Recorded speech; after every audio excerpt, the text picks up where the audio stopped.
Hello and welcome. This is our demonstration of the Master Thief tabletop game, which features some beautifully hand-illustrated card art and its own rule system that is meant to make you as a player feel devious, untrustworthy, and clever.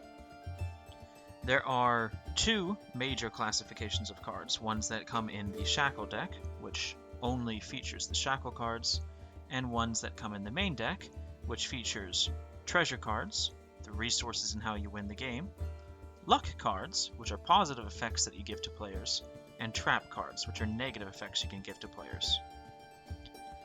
Players will begin with a Shackle card in front of them, which offers a unique disadvantage that they need to cleverly find ways to work around, as well as a hand of 3 cards, randomly drawn from the main deck.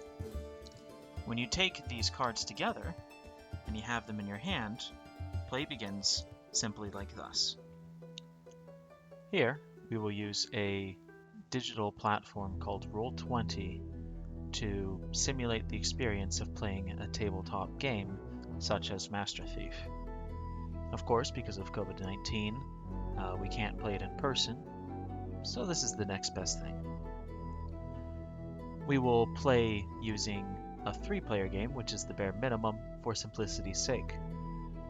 I have drawn my hand of 3 cards, and my 2 opponents also have a hand of 3 cards. They're face down to show that we can't see what's in their hands. Likewise, though, they also have their shackles, and shackles, on the other hand, are public information. So we are able to look at what shackles they have to know what restrictions we can build around, and they likewise know what shackle we have. These are weaknesses that you can exploit about your opponents. Now, one of the unique features of Master Thief is you have all these cards that have unique effects, but you actually can't activate them yourself. You need to be able to cooperate with another player in order to make them happen. Play begins by choosing who is going to be the first auctioneer. In this case, we'll assume that we have been chosen, by whatever method we choose, to be the first auctioneer. And we will take a card from our hand and play it face down in the center. And we'll describe to our opponents whatever it is. They just can't see what the card is. We need to make a convincing argument for them that they want this card. Well, this card is going to let you steal a card from me, so if I make the trade with you, I just ask that you don't steal from me, or there will be consequences afterwards.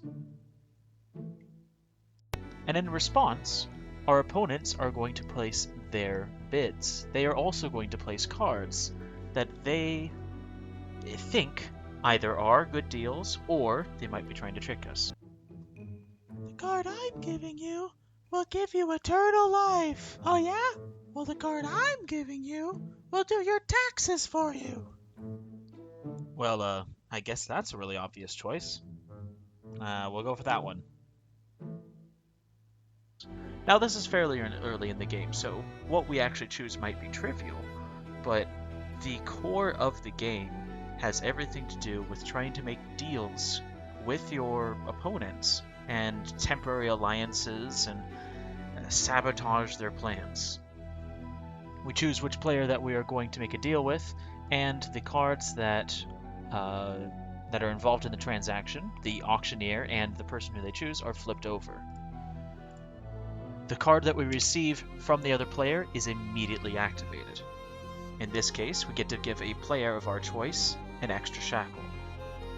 As the auctioneer, our effect happens first, choosing a shackle from the shackle deck and giving it to either opponent of our choice. Afterwards, the card that we gave to our opponent is activated, allowing them to perform the action there. And so you see, you have cards in your hand, but you don't use them yourself. You have to cooperate with other players in order to win the game.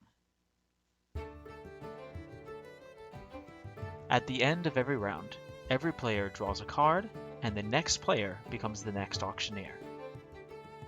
You repeat this process until everyone has had the opportunity to be the auctioneer.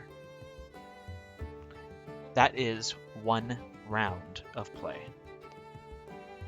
The game is played in 3 rounds. The player who has the most gold cumulative in their hand at the end of those 3 rounds is declared the winner.